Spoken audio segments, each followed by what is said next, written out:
What did he say to y'all?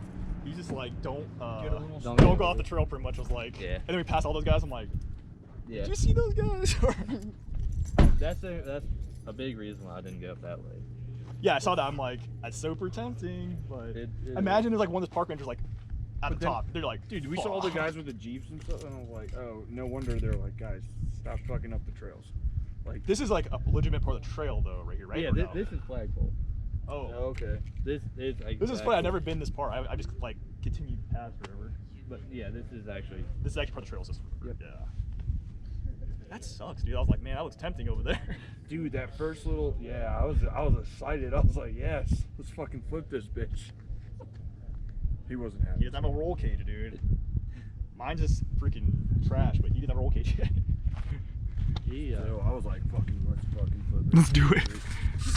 Yeah. I was like,